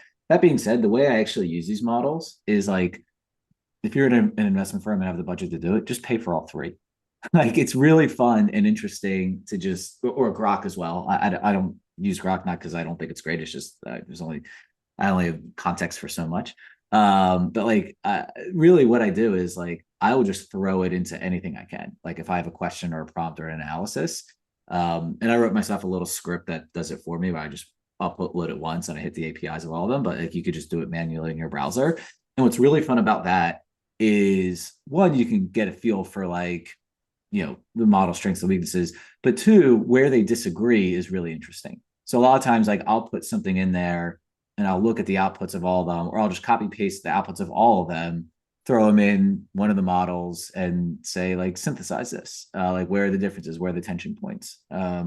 So yeah, I kind of use experiment. Like what a common thing I'll do is if I have a question or analysis I want done, I'll go into all three and whichever one like has what I think is the best answer, I'll continue the thread with that one. I'll be like, okay, this one's furthest along. Let's start pushing back on some attention points, maybe bring in a different answer. And that's kind of how I'll work with the different models. The last thing, sorry, I'll say is whatever you believed about that 3 months ago or 6 months ago gets outdated very quickly. So like this is not like anyone who's like, oh, I only use Claude and that's it. Like sometimes that's the right model for a research project. That hasn't been the right model for a research project for a while, but it's been the best model for writing for a while. So like there's that's why another reason why you just want to kind of use them all is because like as new models get released and as the people who make these models tune them up, like there's emerging strengths and capabilities on each one, and they're all great. So that's what I'd say. Yeah, that's been I like that too. I do the same thing of just drop the same prompt into 3 or 4 different models. Grok particularly has the sort of corpus of Twitter, which whether you like that or not can be interesting in some use cases, and that's been my experience as well. Like I think 6 months ago, I found Gemini to be sort of not usable, but I think they've all been pretty good. It's sort of frustrating that GPT nuked O3 with deep research because that was one. I can still sort of get some pretty good outputs with GPT-5, but you have to pay Pro now to really get good deep research outputs.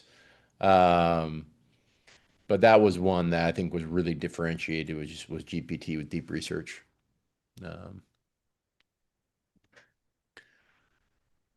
I'd say in general, like our program is, I would say, model agnostic. Whether you want to use Gemini or Grok, I mean, I don't really know that. I think it's good to have at least two so you can interplay them and such. But yeah, it looks like Felipe had a hand raise. Felipe, would you like to ask your question live? Yeah, hey, Brad and Andrew. Good to see you guys again. My question is for David. So you said that engineering has changed a lot in the last year. So I'm just curious to see if where we're at today is the end goal. I mean, there's a lot of information in the background in the models and whatnot. So maybe it is good to have like this extensive prompt for the models and whatnot. So just wanted to pick your brain, see what you think on where prompts will end up. Thank you. Yeah, like so it's an interesting question. Like I think we have passed the point where like you need prompt engineering for the model to create a sensible output and like hacky prompt engineering things.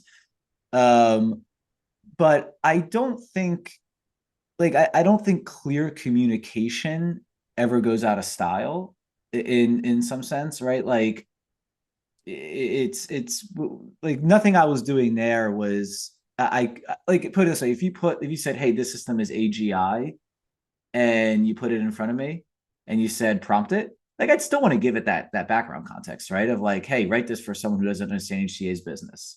Because if all I said is how does HCA make money, like maybe the AGI doesn't give that much of a different answer because that could be anyone asking, and so it's going to give a really generic answer.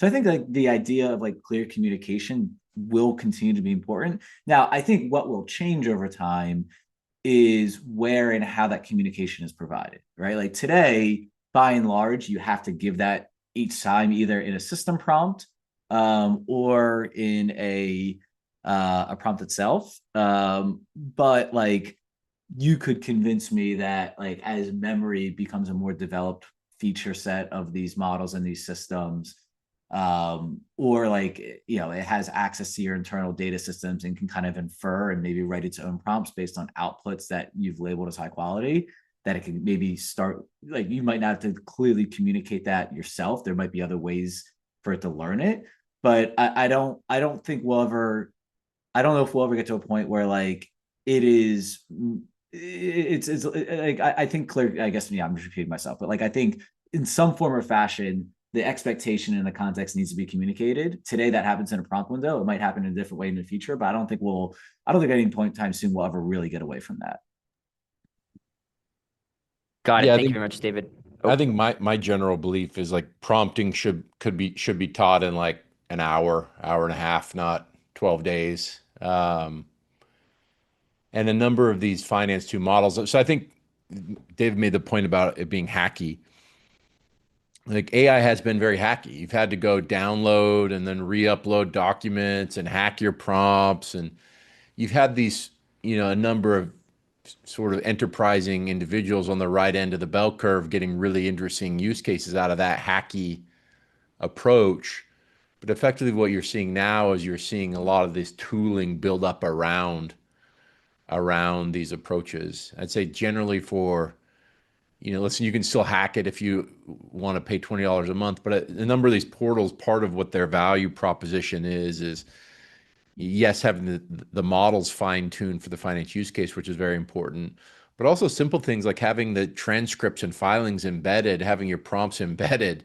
When it comes to actually using this as an analyst or portfolio manager to cover 100 companies, you don't really have the time to download and re-upload all the documents every time you want to ask a question, or try to manage your prompt library in Notion and then copy and paste into the context window when you can just press a button.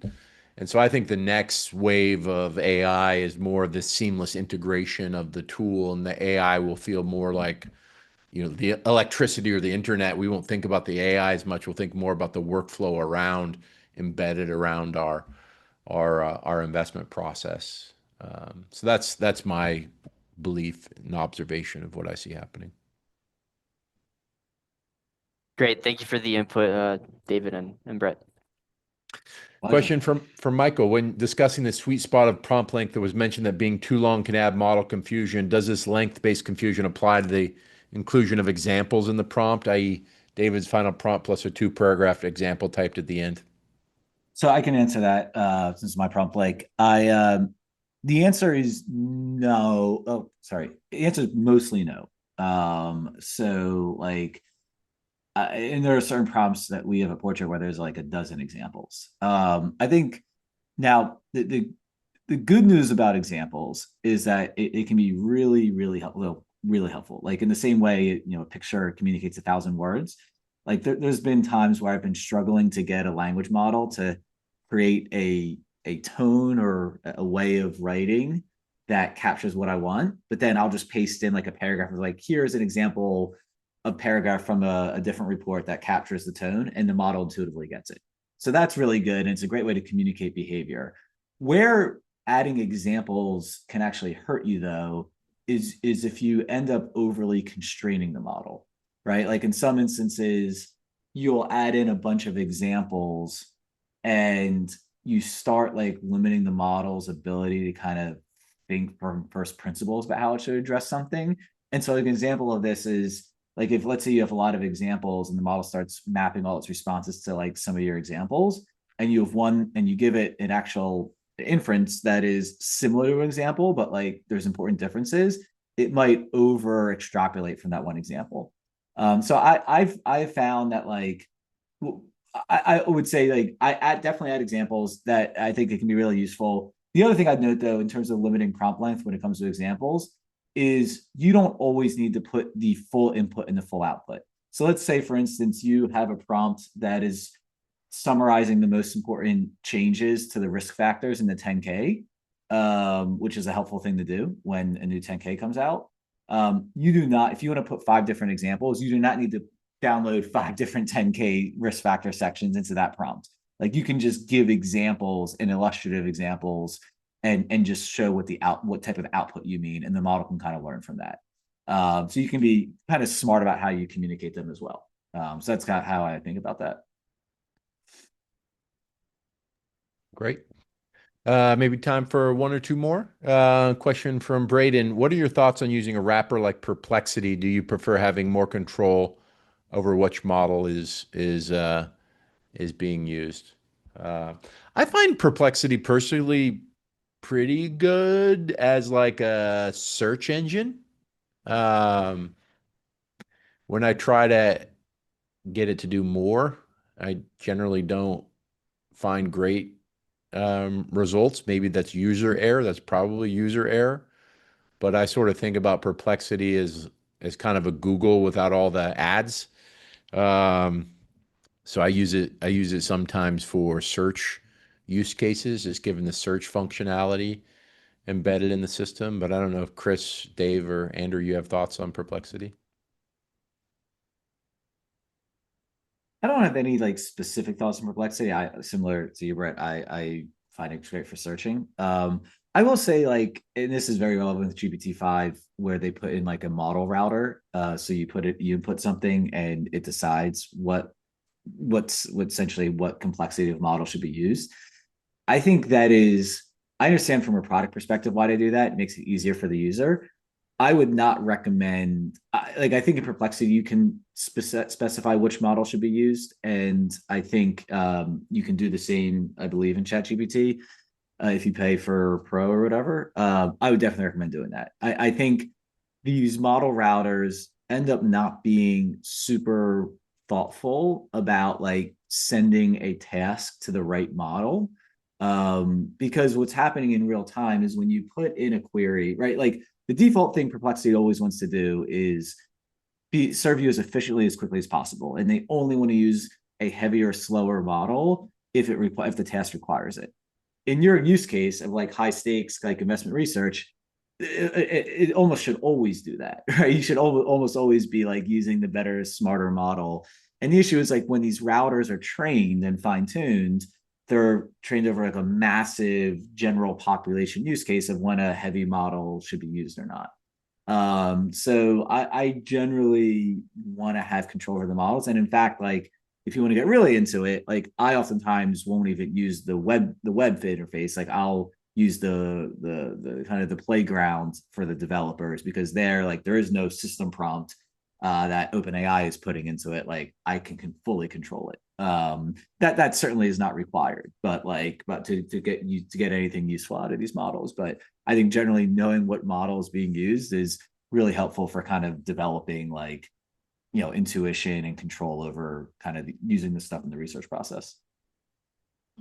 The one thing I would add to that is that routing is going to get better. In an ideal world, it is always routing you to the model that makes the most sense.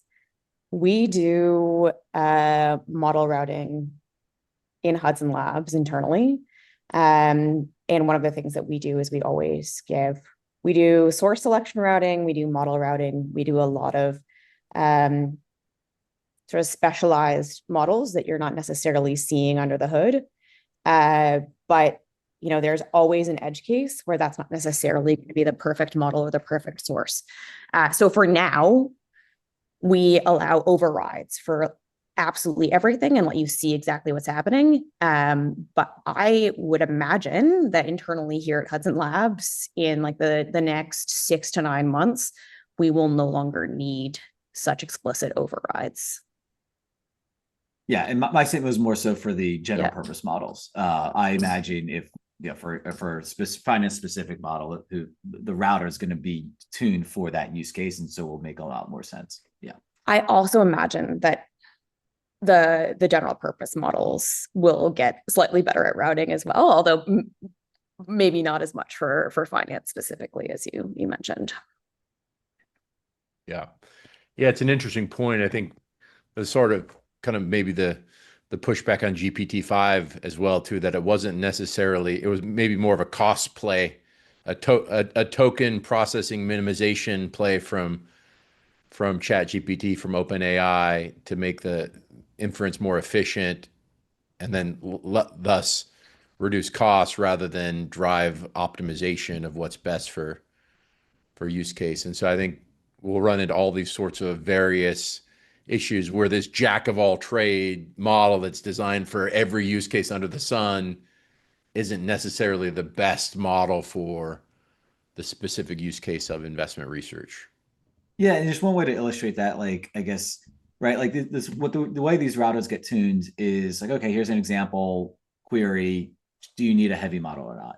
And let's take an example query in investment research of like, what was General Electric's organic growth last quarter?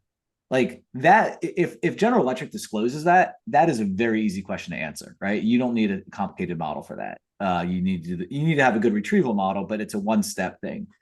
If they don't disclose that, that's a really hard thing to do now, right? Now you actually have to figure out, okay, what was actual growth in this revenue of this period versus the previous periods? Did they do any acquisitions? What was the impact of FX?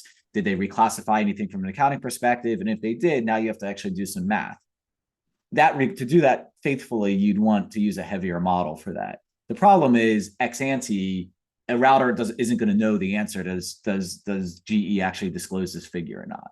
So like for a lot of cases, you can build some basic intuition about whether a good web search or document search is going to be helpful. But for finance, like a lot of times, like a question can be complex or simple depending on the circumstances. And so that's why I always like will opt into the more heavier model when I'm using a general purpose model. Yeah, makes sense. And then last question from Brett is great name, Brett. If an analyst already has paywall access to data services, is there a way to get an LLM to access that data in a closed ecosystem, meaning doing this but respecting data licensing? Yeah, there is some interesting engineering happening around this. Claude Finance rolled out these integrations. You're starting to see integrations directly into OpenAI, into ChatGPT, where you can turn on different data streams. I don't know if they do it via MCP or how they do it technically, but it does seem like that engineering is happening now. So with Claude Finance, for example, you can get access to Dulupa data and S&P and FactSet data. So I think a lot of work is being done in that area. The data licensing is complicated. Obviously, I think you have to get the permissions. Obviously, one of the everyone's sort of paying attention or waiting for Bloomberg to roll something out in this area. I've sort of heard mixed, some positive anecdotes recently from some people who've seen the pilot.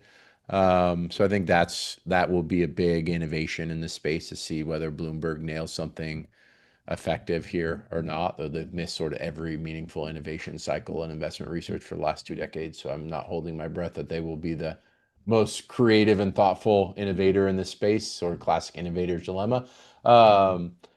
But Chris or David, would you add anything to that sort of permissioning data sources? The tricky one, obviously if you're a data provider, you're going to have sensitivities around language models using your data, particularly if it's ending up at OpenAI or Anthropic or whatever. The best thing I'd say is like definitely one of the reasons to work with a provider like Hudson Labs or Portrait is like we handle a lot of that, making sure that there's legal and license compliant ways of using this data. And two, just looking at look at the license agreement that you have for any of the data sources. That being said, like people are uploading this stuff to all these models all the time. I don't think I like this is one of those things which often happens when there's a new technology, like there might be rules against it, but everyone's doing it. And then at some point the rules catch up. And I think like you're starting to see that happen with sell side research. And I think that's just going to continue to happen. So that's kind of my thought on that. The one other comment there is that MCP theoretically, or MCP servers theoretically solve this problem and make it easy to bring in lots of different data sources into one environment. But as I mentioned last time, there's still some kinks to work out to get MCP servers actually working and effective in investor workflows. Great. All right. Well, this has been a 2-hour session, a preview of what is to come. I think a lot of our curriculum will look and feel a lot like this, although over the course of 4 weeks, we'll probably end up as 12 to 15 hours,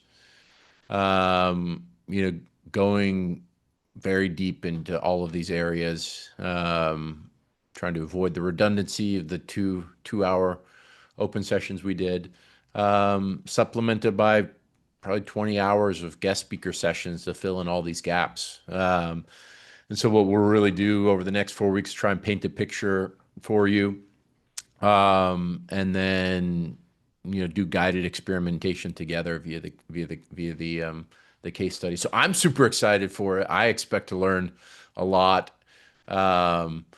over the next 4 weeks. And as always, we try and not keep everything behind the paywall. So follow our Twitter. We'll release some of our frameworks and some of the webinars that we've done. But for any of you, I see a few names that are already in the course, so I look forward to spending the next 4 weeks with you. If not, if you want to learn more about what we're doing, shoot me an email, Brett@FundamentEdge, on Twitter, DM, and website, fundamentedge.com. So thank you, David and Chris, for great session today, and see you both the next 4 Mondays, next 4 Monday evenings. This is gonna be fun. Thank you, Brett. Thank you, Andrew. And just Thank you for those, so much. we've gotten some questions about if you have to be physically present for the live sessions. You do not. There will be recordings made available and uploaded to the learning management system. So if you're worried about time zone or scheduling, don't let that be an impediment to your participation in the course. Great point. All right. Well, I have to run. I have 10U flag football practice and then 10U basketball practice stacked back to back. So I gotta go. Get a quick dinner and then go coach some maniac 9 and 10-year-olds for the next couple hours.